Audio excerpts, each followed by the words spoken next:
may what we're about to do yield favorable results. May it give us the capacity to benefit others.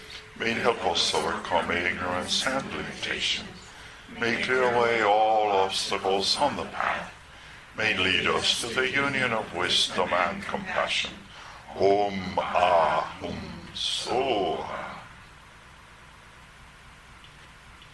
You may have heard of Tonglen, exchange meditation. This is actually where it started. Right? This is the origin of Tonglen. Now, it's not that it was an invention. It is that, as in many other cases, it was formalized. The practice was formalized in Tibet. But it evidently comes from a teaching of the Buddha Shakyamuni. It's not something that people just came up with. And in English we say giving and taking because it rolls off the tongue better, but it's actually taking and giving. Right? It's just that people don't react well to that. Taking and giving sounds terrible. Giving and taking sounds better. Right? So please let us read together. I bow to the Lord of compassion. All sentient beings, my parents, wish happiness. All wish to avoid suffering. If all my parents suffer, how can this child be happy? Bless me to take away their suffering. I take into my heart all their suffering and the causes of suffering. Ram Yam Kam. By the fire of aspiration and the wind of compassion, it dissolves into emptiness. Om Ahum. I give them all my happiness and the causes of happiness. Bless me to give all gain and victory to them. I shall suffer the consequences of my unskillful acts, if not this very day, then shortly after. Bless me to eat the bitter fruit before it ripens. Soham Saham. Gain and victory to others, loss and defeat to myself. Whenever and wherever I meet my anguished parents, bless me to mount this aspiration on the breath. It's actually the entire teaching on Tonglen. And it is the prayer that corresponds to mind training verses 7, 8, and 9. Right? There are two more in relative bodhicitta, but they're not related to Tonglen. So the three proverbs or maxims of mind training are: train alternately in taking and giving, begin close to yourself, mount the two upon the breath. And here we have a slight difference in practice with other lineages. Many people believe that mounting the two upon the breath is actually a technique. We believe that it refers to something else, but we shall see. So we begin. Again, I bow to the Lord of compassion. In particular, this practice is, right, we're moving into relative bodhicitta. Relative bodhicitta is all about compassion. Absolute bodhicitta is wisdom, right? Is wisdom, let's use this phrase, wisdom tinged with compassion, right? Relative bodhicitta is compassion tinged with wisdom. Okay? So the accent is already on compassion, and the rest of the teachings are all fundamentally skillful means, compassion. But this practice in particular, which is the heart of mind training, right, is the essence of compassion. Compassion, let's look at what it means. What does it mean? Compasión. In Spanish it's very easy. Compasión. It's with, and pasión is not passion, it's pathos. Right? Pathos means suffering, but in the real sense of the word, not weepy suffering. Suffering means to experience something. Right? So it means with the same condition, sharing the condition, sharing the experience. Right? So we begin by setting the stage. All sentient beings, my parents. Right? Tibetans would actually say my mothers, but since in the West, people tend to have poor relationships with their mothers. I think it is safer to say parents, right? Be they biological or of other kinds, right? We have multiple parents. We have basically seniors, right, who have helped us.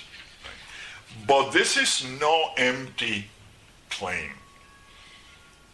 We have all taken so many births that we have all, each and every one of us, been child to every other sentient being, human and non-human.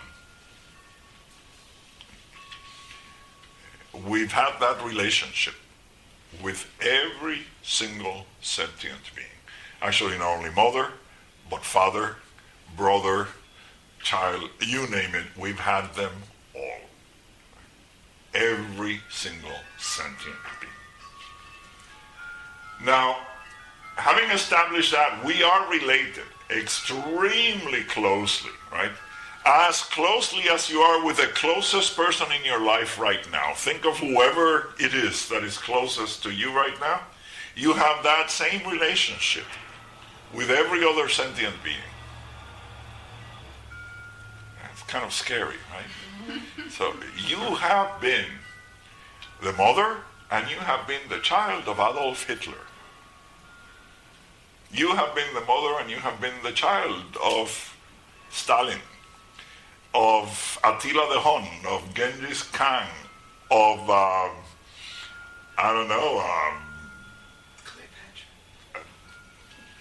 Gandhi. George Bush, Gandhi, Mother Teresa, right? Each and every, your dog, your cat, right? The insects that bother you, right? Your fire ants, right? Literally, we have this relationship with all sentient beings. And the thing that we have in common with all of them, right, is we all wish happiness and we all wish to avoid suffering. And that we have in common with every sentient being. There's not a single sentient being who is longing for suffering, right? All sentient beings want happiness. Whether we know how to get it or not, that's a different question, right? Some people actually think that pain is happiness. Some people have weird ideas. Actually, most of us have weird ideas of what happiness is. Right? That's why we're not happy, right? But we all wish happiness, we all wish to avoid suffering. Now, it starts to get personal. If all my parents suffer, how can this child be happy? And that is the beginning of the Tonglen, or exchange, contemplation.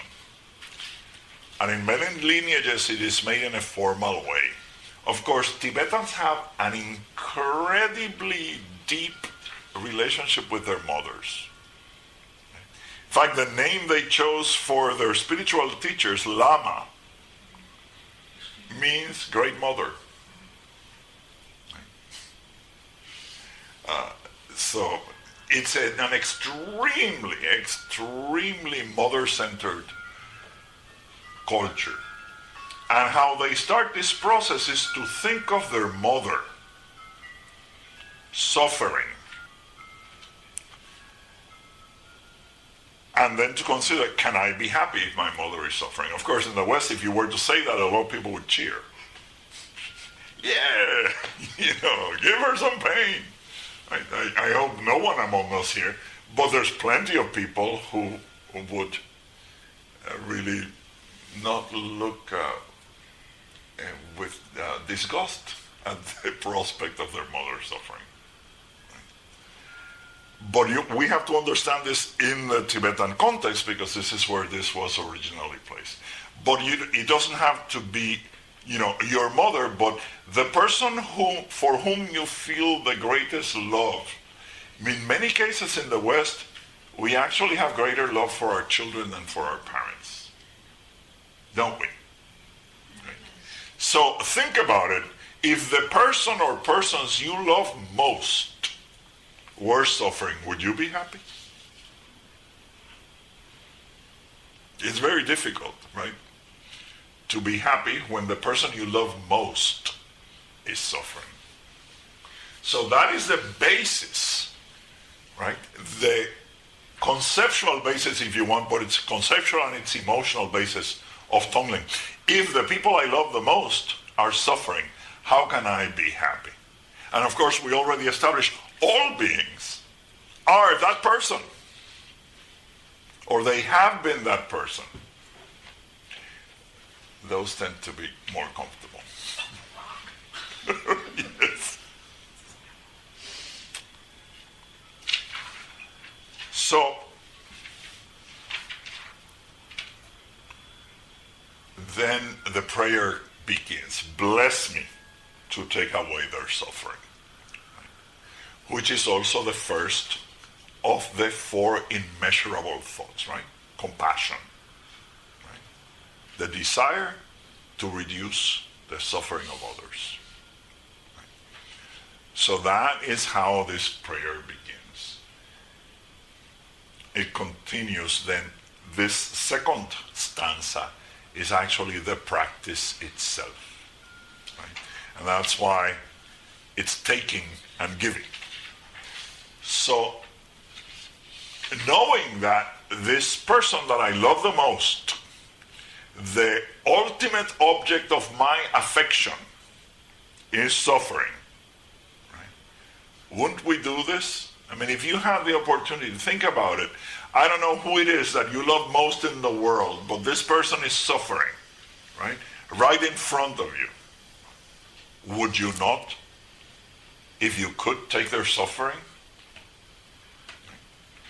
So we basically established a strong intention. I take into my heart all their suffering and the causes of suffering. But a lot of people then become afraid, right? Like, whoa, what's going to happen to me, right? And that's where our practice is a little bit different, although other lineages have adopted it too. And then there's this little mantra that is also used in other contexts. Ram Yam Kam. Ram is the bija, or the seed of fire. Yam is the bija, or the seed of wind. Right? And Kam is the bija, or the seed of space. So Ram Yam Kam, that's why we say, right? By the fire of aspiration and the wind of compassion, what is it? Their suffering dissolves into emptiness. That is why it's compassion tinged with wisdom. It's not that when you take on the suffering of others, you actually experience that suffering. Although there are cases for purely pedagogical reasons where some teachers have demonstrated this physically.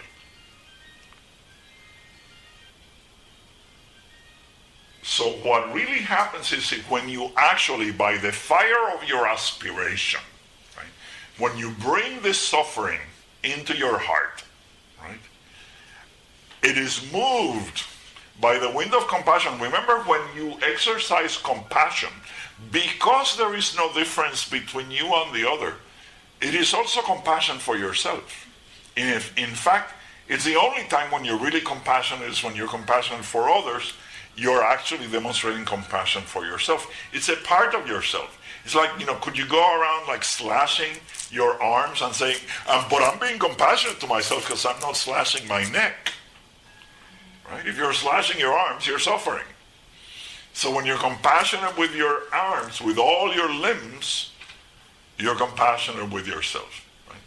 So by the fire of aspiration and the wind of compassion, the suffering dissolves into emptiness, into space. Om Ahum. Om Ahum, as we've mentioned before, Om it has many meanings, but in this particular construction, it refers to the pure body, A, pure speech, Hum, pure mind. So now that we have taken and dissolved the suffering, I give them all my happiness and the causes of happiness.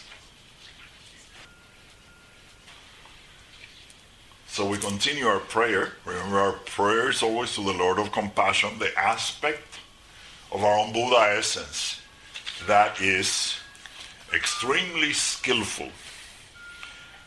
Bless me to give all gain and victory to them. I have a question. Yes. You said it's body, voice, mind, pure body, pure voice, pure mind, speech. Body, speech, and mind. Yeah. Why in that order? It is from the most dense to the most subtle. Also because in many places you will see just Om. When it's just Om, it's taken as a symbol of all three. Right. Just as if we saw somebody, right, it would bring to mind all their characteristics. If we saw the form.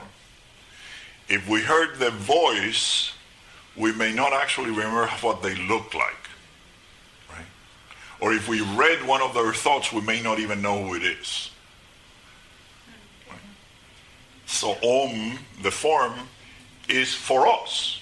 Right? For other beings it may be different, but for human beings the form is more explicit than any other aspect. That's why in writing, for example, you really have to establish what a character looks like, because otherwise nobody will be able to attach anything to them.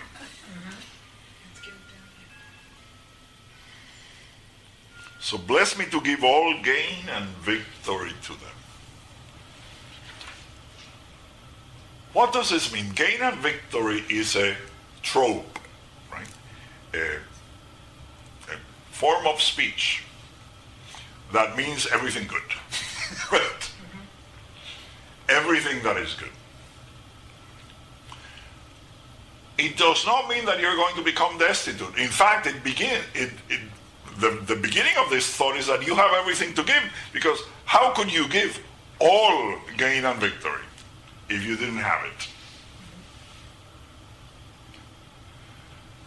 So basically what you're saying is, it is my essence, my nature,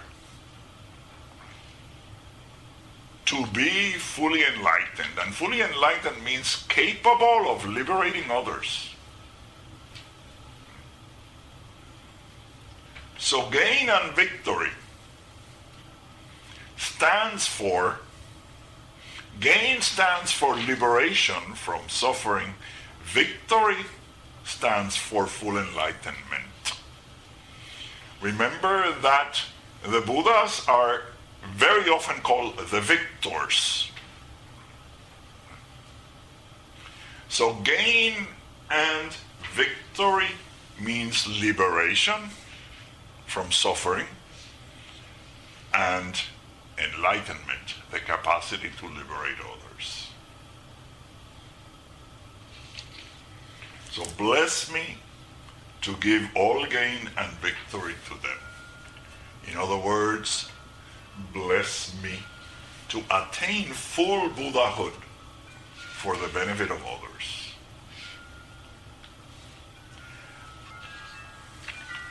We continue. But how do we start this practice? Actually, I had a conversation yesterday with another member of our Sangha, and she was telling me, there's some people I don't really like, right? I don't really feel compassion for them. And, she was being honest. The fact is that for some people we don't really, it's hard to feel compassion for some people, isn't there? This is an aside, but I think, we get such bad press all the time. But I'm actually very, very happy.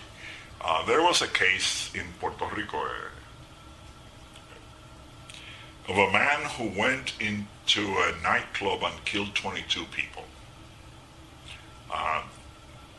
Not because they had done anything to him, because he had a quarrel with the owner of the establishment. So it was particularly gruesome, right?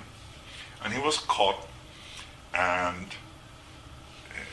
Puerto Rico does not have a death penalty. In fact, the Constitution of Puerto Rico prohibits the death penalty, but the American government tried to impose the death penalty on him. And actually, the way they do it very easily is they move the case to a federal judge, right? Because a federal judge can impose the death penalty. But because he has to be tried by a jury of his peers, they had to have Puerto Rican jurors.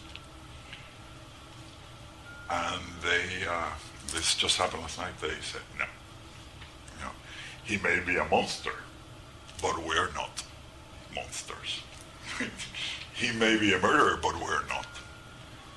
So they chose not to agree with capital punishment. Why do I bring this in? Because even when we don't like somebody, for very good reasons, that does not give us excuse to remove them from our good wishes. Just like these people, they were angry. They saw the graphic details of this man's, rampage. And he's even unapologetic. I mean, he doesn't make an easy person to love, right? But still they stood on principle. Like, no, he may be a killer, we're not killers. Right? So we elevate this to the position of the Dharma. Whether people deserve our love and compassion or not is not the point. It is our duty. And this person has not always been like that. This person has been our parent, our child, our lover, our superior, our subordinate, our teacher, our student. Right? What they're doing right now is incidental. It's a hard one to take. So, because the Dharma acknowledges that we have a problem, that's why the next of the proverb says, begin close to yourself. What does that mean? That's why we have this verse here. I shall suffer the consequences of my unskillful acts. If not this very day, then shortly after. Bless me to eat the bitter fruit before it ripens. And that is an instruction to practice Tonglen, to practice exchange meditation with yourself in the future. Remember that we have spoken about, the stacks of karma? Right right now you may be, going through, I don't know, a positive time in your life or a generally positive time in your life, but we don't know what else is in store, right? We've been around for a long, long time. The conditions may not have been appropriate for some of the negative consequences to ripen yet. Right? But ripen they will. So what this teaching says is, start with yourself. There's a lot of negative consequences in your future. Bring those into the now. Right? Take into your heart all your future suffering and the causes of suffering. Until it dissolves in the emptiness of your heart.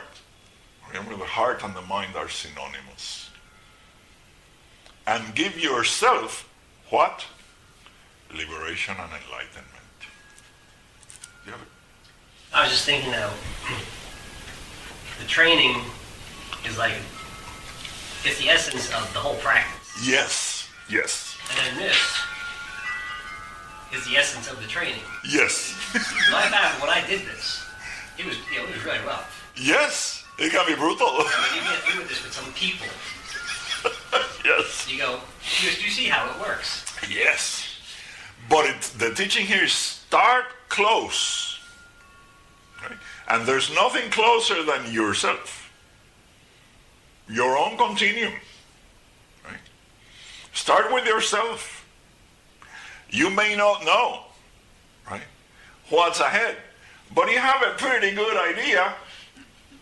We just spoke, a couple of weeks ago, we're all going to die. So take that suffering now. And heaven knows what is, of course, unless you've taken a Pure Land definitive aspiration. But who knows, right, what would be in store afterwards.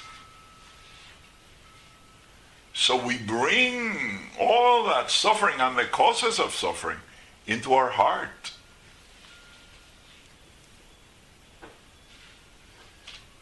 Yeah. So to use Catholic terminology, this would be also that you've got to forgive yourself and,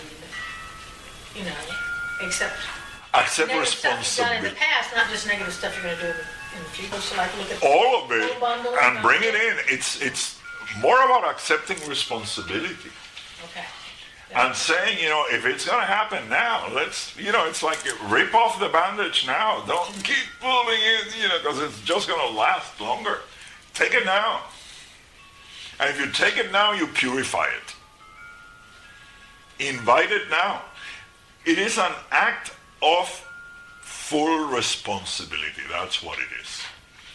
When you take your own suffering, right, which will happen, now, what you're doing is, you're accepting full responsibility for all your own skillful acts. And you're accepting it now. But even among humans, that usually leads to a reduction in sentence, doesn't it? When people go, of their own volition and say, I confess to doing this and this and this and this and that, usually that's taken into account and their sentence is reduced. Well, guess what? The Buddhas reduced the sentence to 0. But it can't be done with that ulterior motive, right? Because that would also, even among humans, you could tell if it's a fake, right? You said into the future, aspects coming into the future. Does it mean that I have to go through that experience, or can I dissolve it before it happens? If you bring it here, you've brought it here. If you brought it here, it's not in the future anymore. Okay. It's to accept full responsibility, however that manifests. There's a a Japanese Buddhist teacher that gave the most perhaps obvious advice, but it's such great advice. Somebody wrote to him, he was in a very difficult moment of life, and asked him, and sent his daughter to us, this teacher who happened to be on his deathbed too at the time. And he looked at the girl and said, tell your father, when you meet disaster, and when you die, really die. Saying like, you can't be fighting reality. This is the teaching. Do not fight reality. Whenever you fight reality, you lose. Nobody has ever won against reality. Not a single person, right? Delusions are condemned to failure. All of them. Aren't they? Like, the people right now, I don't follow it, but I know that people are going through, what is it, the basketball madness, whatever it's called? March Madness. Oh, yeah. Well, is there any month where there isn't? I've only seen it in print. I don't know what it is really. At least they recognize it in March, huh? But, just because you wish for a team to win, right? If your team loses, all your wishes are for naught. Right? And that happens all the time. In fact, most people, right, in a competition of that sort, most people will be frustrated, won't they?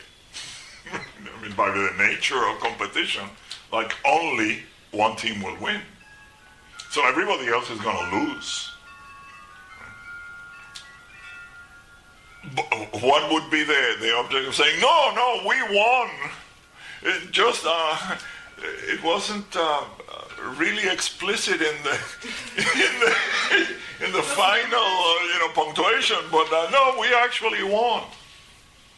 And that's something like a little child would say. Right? So we can never win against reality. So accept reality as it is.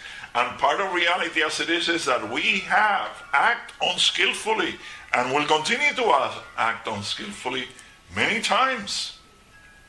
So, in a very American saying, man up, right? Woman up. Yes. I have a question, and it didn't actually make sense to me until I started hearing these teachings. I was in a situation years ago where it was really, really bad. I wasn't happy with the way I was, and I knew that it was very strange because I knew in that situation that until the me I am now could forgive the person I was then, I was stuck. Yes. Completely stuck. And then, when I lived through all those years and I got to being who I am now, I could see how stuck she was with not being able to forgive me in the future. Yes. Which was just so weird. Yes. But I didn't understand it until I started learning the Dharma. And actually, you bring up a point that's very important. A lot of people in the West think that it's looking back in like the wounded child or into the back. That's not the problem.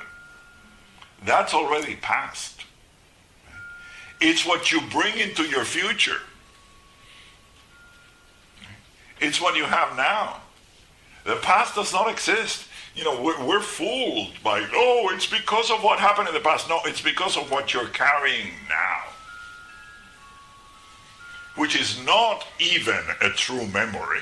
It's a fabricated thought about the past. Yeah, it's been repetitious and Yes. building upon an elaboration of. But it's not the past. Correct. Nobody's dragging the past. It's your present idea of what the past was. That's why the practice doesn't say, look into your past and forgive yourself or take the suffering of the past. You've already gone through the suffering of the past. Over and over and over and over. Over and over. That's the problem. It's like a work of art. I go back and I work on it. I know. Yes. I change it a little bit. Polish it. The suffering Yeah. is perfect. No, it's in the future. And the future also doesn't exist, but we believe it does. That's why we're told, bring it to the present. That's what it means. Take it now. Don't leave it for later. That's what we do also. And we are basically postponing suffering all the time. I'll deal with that later. And we're prolonging suffering. Yes. Over and over and over. So the teaching is start with yourself. Now, although it's not explicit here in this prayer, it is a hint. So start with yourself. And then what's the next level? Think of concentric circles. And these are the concentric circles. Start with yourself, because no matter whatever we say about our attachment to ourselves, we are attached. That's why we're here. So everybody is self-cherishing. Right? Everybody. Self-cherishing and self-grasping. We looked at that when remember, those are the latent afflictions that are always there in the seventh consciousness. People who say, oh no, I'm not attached to myself. I'm not attached to my life. I'm not attached to me and mine. Yeah. Not true. So we start with ourselves. But what are the concentric circles? Then, if you find it difficult to do it with somebody who's like a real monster, right? Start with the people you love. Right? And move, the people you really love, the people you like, the people to whom you're neutral, the people you dislike but softly, the people who you dislike intensely, and then your ex-partner.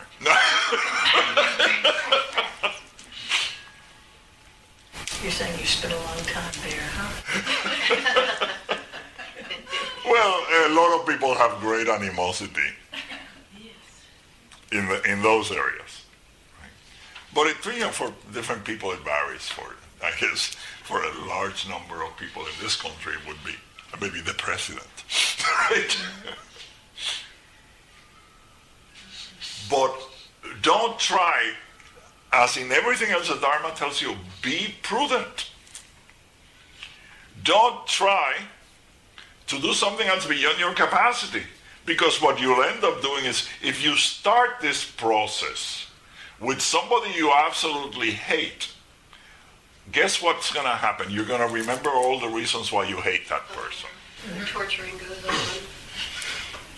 You're not really, it's going to be like a very thin veneer of, yeah, I wish you, okay, but damn you, die.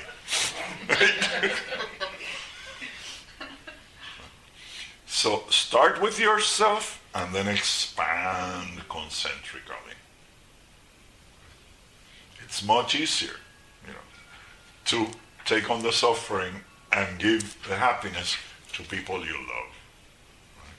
And then to people you like. And then people who are neutral to you. Right? People, remember when I use the term people, it's all sentient beings. Right? Does that make sense?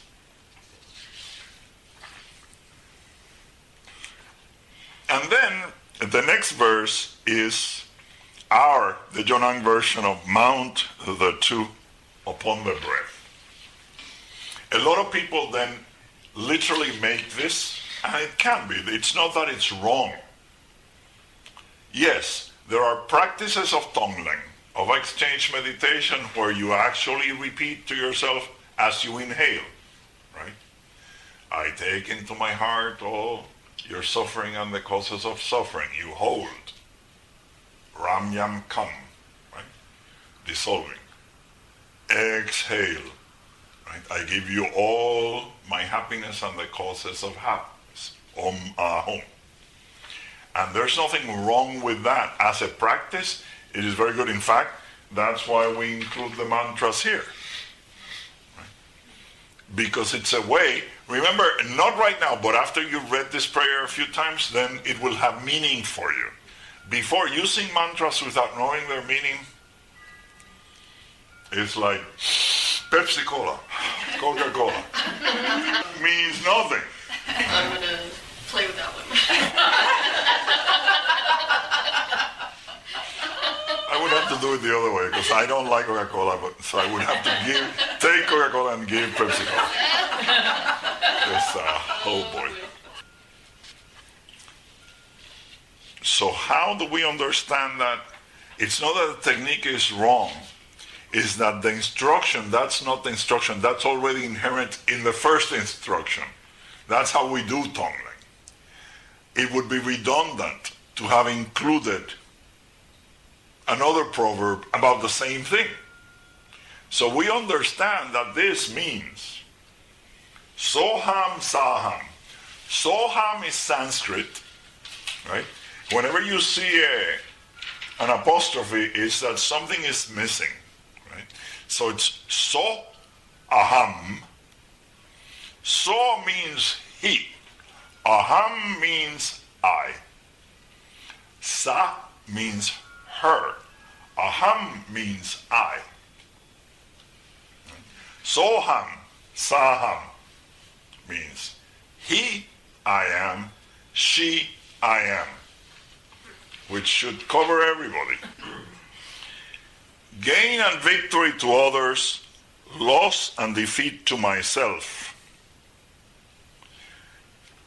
What do you think, if gain and victory are liberation and enlightenment, what is loss and defeat? Maybe it would be losing your false sense of self. Possibly. It means that you're willing to take on their suffering and their confusion, which is the pledge that bodhisattvas make.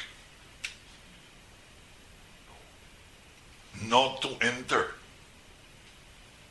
into final nirvana until all sentient beings are free. That is the meaning of loss and defeat to myself, is I am willing to stay here in samsara and to come back as often and as long as necessary. Like one of our prayers says, until we dredge samsara to its depths. Whenever and wherever, this is the true meaning of mounting on the breath. Whenever and wherever I meet my anguished parents, right? Parents is all sentient beings. Bless me to mount this aspiration on the breath. Why do we use that phrase? Because we breathe all the time. Right? We don't eat all the time, we don't drink all the time, but we breathe all the time. It's the thing that humans do most. So mounting this aspiration on the breath, mounting this practice on the breath means that it has to be constant. It can't be just something that we do on the meditation cushion. It has to become spontaneous whenever we meet a sentient being.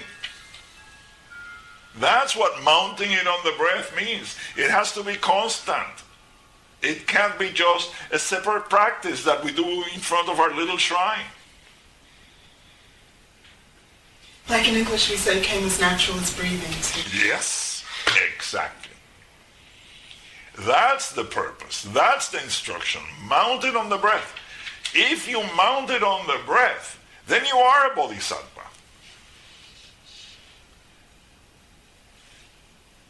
And like Fran was saying, mind training is the core of the Buddhist teaching, and exchange meditation, we should use the term cultivation instead of meditation, is the core of the core. Because that is the difference between a Buddha and an ordinary being. We've said this many times, right? The ordinary being wishes happiness for himself or herself. The Buddha wishes happiness for others. That is the difference. That is the only difference. All the obscurations, all of them come from a bias, a preference for me, right, over others. That's where it comes from. Everything else comes from them. The moment you have a bias, right, then you start identifying, oh, that's not me, right? I'm number one, and I will act for my benefit. So the more we mount this on the breath, mounting it on the breath means that, at the very least, if we can't reach the point of wisdom where we see no difference, at least then we acknowledge our relationship, right? It's a lower level, but it's a wonderful level, right? The highest level is seeing no difference. The Buddha sees no difference between his true self and others. The Bodhisattva may see a difference, but the difference is seen in terms of relationship. It's like, this is my mother. This is my mother who is suffering. Remember to exchange mother for whoever it is you like best. Right? Yes. Isn't it also so that you have cultivated your training so much, so you're not that attached to yourself, so you're not thinking about that I have to have the benefits, so you're so poor? So you can, it's only... Yes, but how do we get there? Yes, that is true, but that is an effect. Remember that when we define humility, humility is not thinking less of yourself, it's thinking of yourself less. How do you think of yourself less? By thinking of others more. That is the trick. If you start saying, oh, I have to think less of myself, yeah, I really have to deal with myself. I have to, bring myself down a few pegs. Yeah. Let's just stay here. Right. Well, I'm so proud and I'm so infatuated with myself. I don't know what I should do about it. So much work to do. Right. But enough about myself. What about myself? So that's why this is the core of the teaching. It's very simple. Think of others. And actually that works magnificently. When you have a problem, if you keep thinking of your problem, it's going to get bigger and bigger and bigger. Remember we talked about the magnification brought about by attention? If you look at it, you're zooming into it, right? You're eliminating context and it's, oh, bigger, bigger, bigger. The elephant keeps getting bigger. Right? If you start thinking of others, you're literally pulling back. The magnification starts disappearing. And in fact, it's almost like, you've seen those pictures where the last scene is that they retreat, right, from the close scene, and then, then they look at the street, and then at the city, and then at the country, and then at the planet, and then, whoo, it's space, right, final frontier. Right? That's the way to deal with our problems. Think of others. Right? Change your focus. I mean, sometimes we're so, I'm sorry to say this, but, we all do this. We're so petty. We are like consumed by little things that compared to what's going on in other sentient beings' life is nothing. Maybe I wasn't ready for it, but I think about 10 years ago, all that time sitting, meditating, thinking of clouds, thoughts passing by.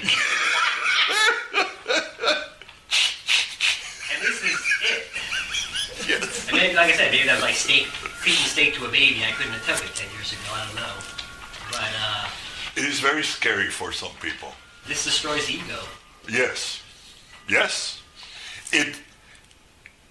That's what, by the fire of aspiration and the wind of compassion, it dissolves into emptiness. The it is their suffering, but it's also your ego. You know, it was funny in the hospital. One of the nurses, nurse doctors, practitioners came up to me and we were talking about stuff. And she said to me, she goes, "Since you brought this up, how do you eat an elephant?" And I looked at her like, "What are you talking about? Well, even how do you eat an elephant?" And I thought, well, I don't want to eat an elephant. And she goes, "One bite at a time." How do you do it? Doesn't matter what the size it is, what it is. You just do it one step at a time. So I thought that was really. Let's change that to a tofu elephant. Yeah. Go an elephant. Yes, Yeah. sure. I don't want to go kill an But, elephant. yes, but no, it's true. You have to take it One step at a one time. step at a time. There's no other way. There is no other way. No matter how big it is. It's like making the commitment to go to the gym. Don't go to the gym and overwork the first time and go into pain and then feel like it's useless and stop going. Just go to the gym and do something simple. Exactly. Walk in the door. Walk in the door. So what is the difference then between compassion and forgiveness? Actually, we don't encourage forgiveness because forgiveness implies placing blame. You can only forgive those that you blame for something. Right? So it's beyond forgiveness. Right? It's to know there is no blame in the person. That doesn't mean the act was not incorrect. Unskillful. Right. The act could even be bad, evil. I don't care how you label it. But the person is not. So there is no place to place the blame. There is no real self, no true self that is culpable of anything. It is only ignorance. Actually, one of the, it's not going to come the next time, but it's coming very, very soon, is place all blame on one. And it's not, it's literally about forgiveness, which, in the Western world we think is like the height of spirituality.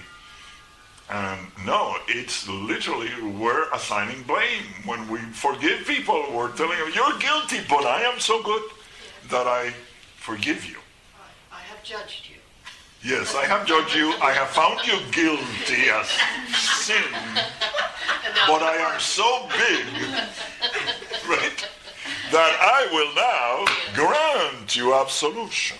Yeah. Right?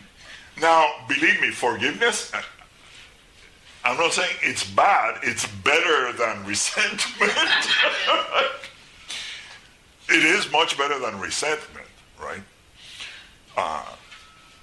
Just like, slapping someone that you hate is better than stabbing them, right?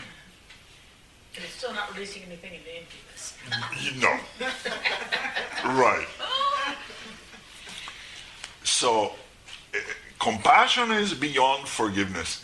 It is saying, like, there is no guilt there. Remember, even the worst, most unskilled act, what causes it? Ignorance. And ignorance is not willful. Nobody willfully desires to be ignorant. Everybody wants to be happy. And they act for what they think will be their happiness.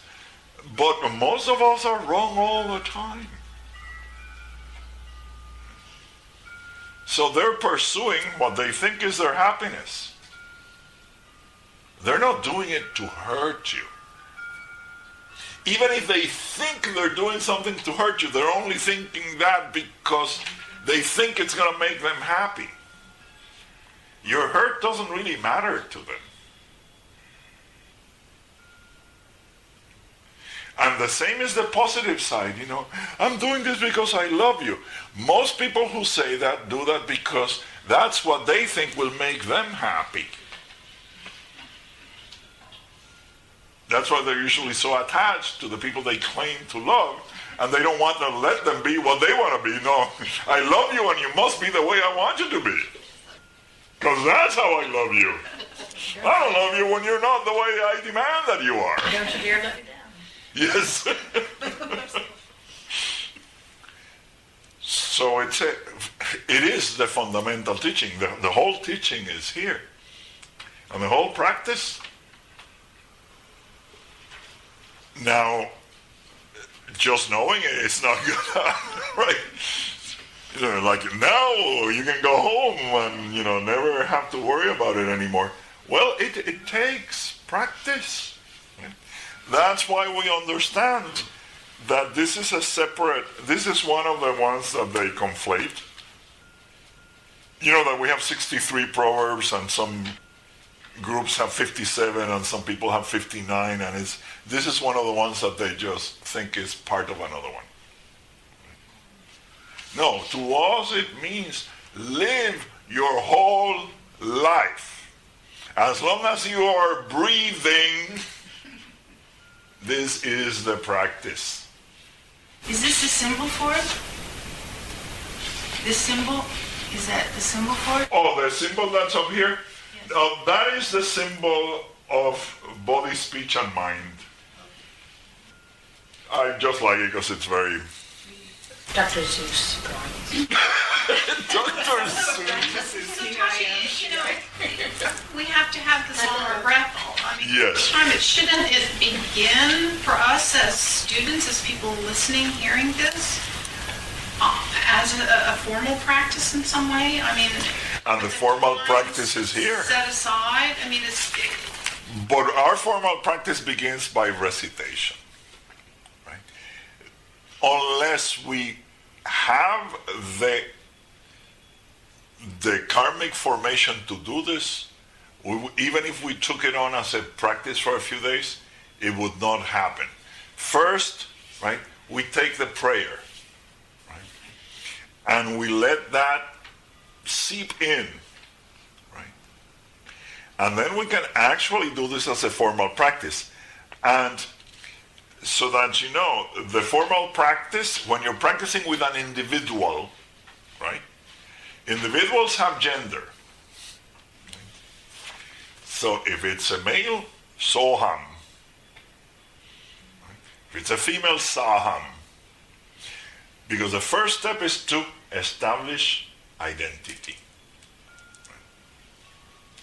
Second step, you breathe in all their suffering and the causes of suffering. Hold very briefly. This is the formal practice. Ram yam kam. Exhale, give them all gain and victory. What is that? The three pure bodies, Om Ahum. You're giving them pure form, pure speech. can we sing those Pure mind. words actually? But not mentally. in the mind. Okay, Yes. it's just mentally saying the words, not actually saying the Right. words during the practice. Right. This also frees you. You don't actually have to do the breathing because the breathing sometimes gets in the way. Right? It's like you're so concerned about, how am I breathing? All right. Right. So we actually use the three mantras. Right? When you establish identity, soham or saham. Right? Ram yam kam. When you've taken it in, it has to go someplace. Ram yam kam. Om ahum. So if you find yourself having any negative feeling about someone, in your mind, try to do this Oh yes. before it gets any worse. Exactly. Fast. And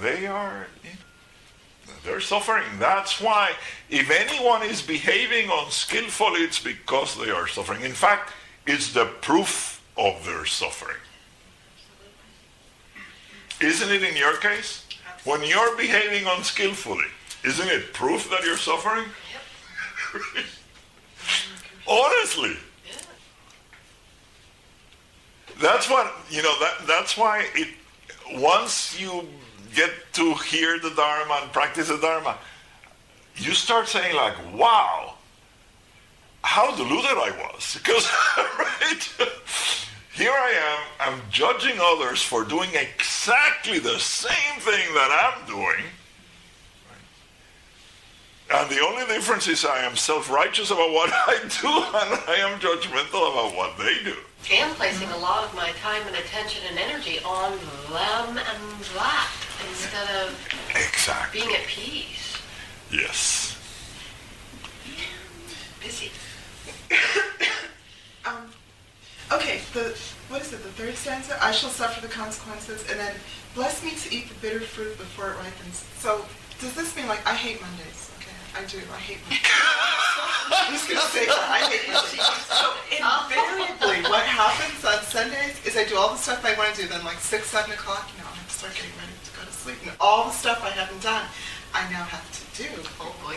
I do it during the day. So if I were to do something new and revolutionary, like do it earlier, is that the idea of bless me to eat the bitter fruit before it ripens? If you know it's gonna happen, why wait till the last moment? Eat it now.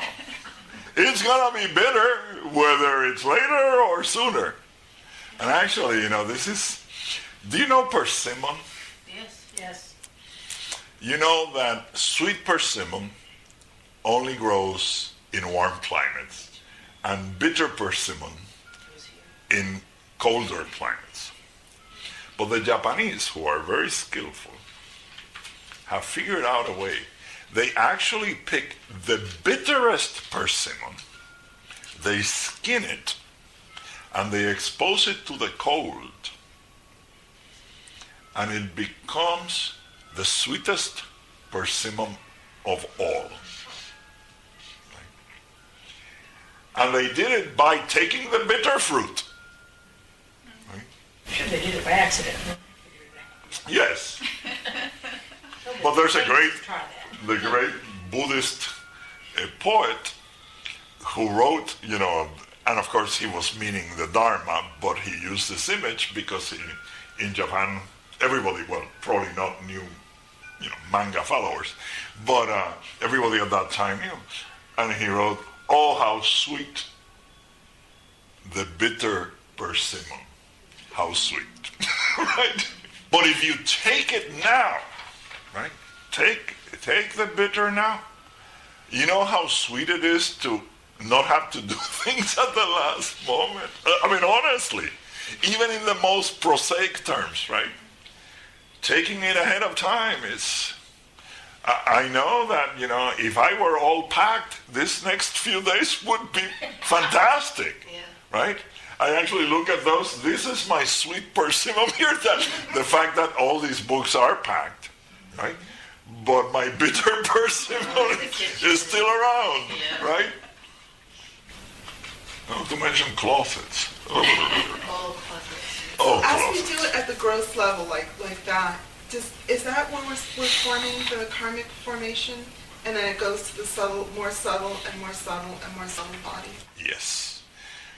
When we are willing to accept responsibility, and we know it's unavoidable, like that great teacher said from his deathbed, when you die, really die. When you meet disaster, really meet disaster. Don't try to avoid the inevitable. Right? If it's inevitable, it's unavoidable. Right? So your struggle is only causing you suffering. Right? The week will not start on Tuesday, my friend. And I know I used to have a job for a while. Oh, boy. I had, tachycardia every morning before going in. It was like, I'm a physician. I can tell it was like boom, boom, boom, boom, boom, boom. And so I know what, and it started Sunday evening. Like, tomorrow.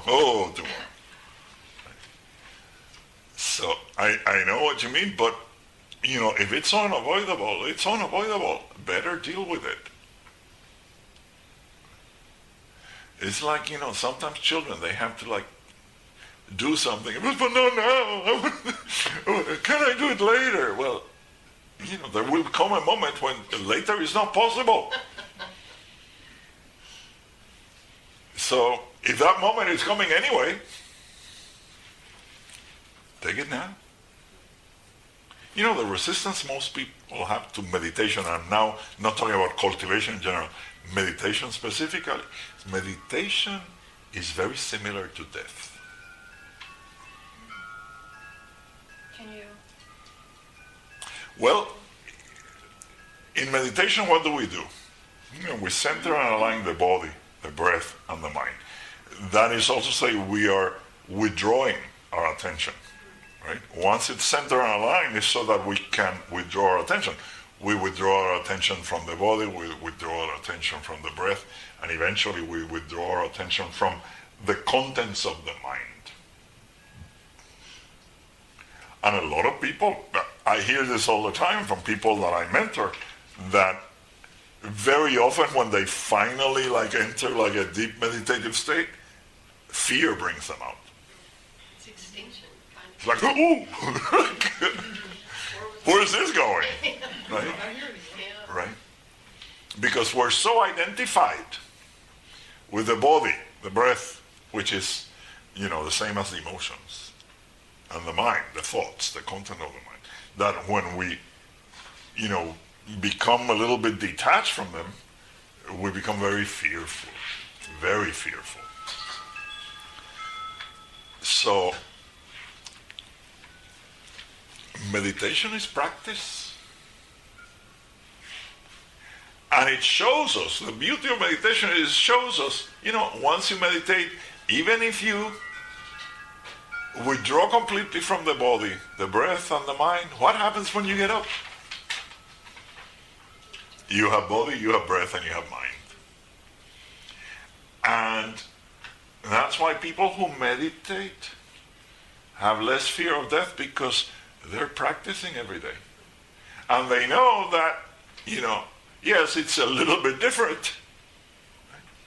But once you go through that process of withdrawing from that body, that breath, and that mind, you'll get up with another one. It's actually exactly the same. Exactly the same. Now, you can get up with another one, right? At the end of the bar, though, which is not that pleasant, or you can get up with another one in the Pure Land, which is very pleasant, right? It's up to you. But another body you will have. But don't you get up with another body when you meditate? Like if You do, but it's extreme. It's still in the grasp of the karmic formations. It is yes, technically speaking, yes, it is another body, right? Because everything is momentaneous. But the continuity of the karmic formations, that riverbed is still leading the formation of the new body, the new mind, the new emotions. They're still flowing in the same direction. Is there anything even vaguely, actually literal about this practice? I mean, if you are taking in a specific person suffering, will they actually experience less suffering? It depends on your level of intention and concentration. Some teachers, and this is why I said, it will not affect you physically or emotionally, right? Except actually in a positive way. One will feel better. And depending on the strength of one's intention and concentration, the other person or being will feel better. as well. They may not know why. Because you don't have to tell people. But some teachers have manifested this very openly for us. There's a famous Tibetan teacher who was speaking on this, and there was a dog barking, right? He was outside. A dog was barking and interrupting, and somebody in the audience threw a stone at the dog, and the moment the stone hit the dog, the teacher fell off his throne. And when the students went to get him, and he said, somebody threw a stone at me. And see the mark right here, and that's exactly where the dog had been hit. He was showing that, what you do to others, right, you're doing to everyone, including yourself. And yes, there are some teachers who have also manifested the ability to take diseases onto their own body. But this is not going to happen to us. This is for teaching purposes. Only for teaching purposes. It's not like, you're going into a leper colony to get leprosy. I did this I worked my way up onto a guy who was my personal SOB, Yes. And I went through it. And Son of a bodhisattva. yeah. And it's funny though, because I went to say, all right, I want to see how they're doing anyway. And I Googled them. Mm-hmm. And they had actually died. Mm-hmm. A little while back. So it's just funny, you can actually walk around having these feelings towards somebody, and they could actually be gone. Yes. They're all gone. Yeah. The one that you're relating to in your mind, that one's gone. And I realized that after it was all done, Yes. But this is a very wonderful, very straightforward practice, and one that we literally can mount on the breath. There's a very famous American Tibetan nun, Pema Chodron. And even though it's not part of her lineage, but I don't know if she's heard of ours or she just came up with it through her practice, but she calls it on-the-spot tonglen. Because in her lineage, they only do this as a formal meditation practice. But she said, you don't have to do it, just do it on the spot. Right? And that is actually our approach, has always been our approach. Yeah, doing it on the cushion is nice. But the real proof is every day, mount it on the breath. You breathe all the time. You not only breathe when you're on the cushion, do you? Right? So why keep it on the cushion? Bring it outside. Outside is the most important part. And believe me, you're going to have to do it more often with the people who are closer to you. Because they are closer to you. But here's the thing, you don't have to say these words exact. No, you don't have to use any words. Right, it's the intention. Right. The words are a vehicle for the intention. That's all they are. For some people, it's easier to have a formal way of doing it. It's not necessary. It's just helpful. But we have to be careful also, if we don't use these words, we have to be careful that we don't create something that negates the process. I mean, there's a reason why it is stated the way it's stated. Mm-hmm. You don't have to use that, but don't use something that actually contradicts or degrades it. You are free to choose your own wording or no wording, but It's like that forgiveness word, yeah. Yes. Like if you were to change this to I forgive you, that's not the teaching. Or I accept their imperfection. Yes. Right. Big trap hidden there. You can try that smarter, but I accept your imperfection. Yeah, but a big trap hidden there. You judged him, right? Or like somebody was very close to me who says, we don't wish harm on anyone, but their karma's coming. Okay. Don't go there, 'cause that's your Shall we karma. wind it up for you today, and so that we can all Yeah, well, Sarah advises. one more. No, I just thought that, like everything else, when you're not used to it, I mean, it's probably good to just do it formal or train yourself on the question, and then when you feel you're steady and have a good base. Yes, yes. And that's the essence of practice. Is people disassociate meanings that are common, right? What does practice usually entail? That you're doing something in a protected environment so you can do it, right? What is like martial arts practice? Well, you practice in the dojo, with a soft floor and with people who are committed to not breaking your neck, so that when you're outside, right, you can do it efficiently. What does dance practice mean? Like you're practicing when nobody's seeing you, make your mistakes so you can do it. It's always like that. But for some reason with Dharma practice, we think like, no, that's all it is. No, it's practice. Practice for what? For ordinary life. That's why, my teacher used to say all the time, if you tell me you have a wonderful meditation, but your life sucks, your meditation sucks.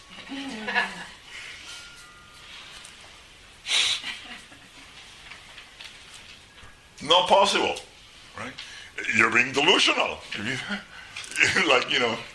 You see the clouds and the sun and you fly and all these things, but when you get off the mat, you snap at people and you rip off their heads. Not so sunny. So it's practice. Practice for ordinary life. That's what it is. So that we can do it better when we get off the mat. So please let us dedicate.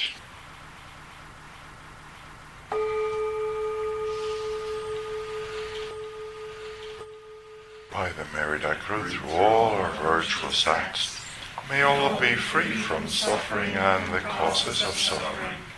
May all embrace happiness and the causes of happiness. May all abide in peace free from self-grasping. May all attain the union of wisdom and compassion. Om Ahum Soha.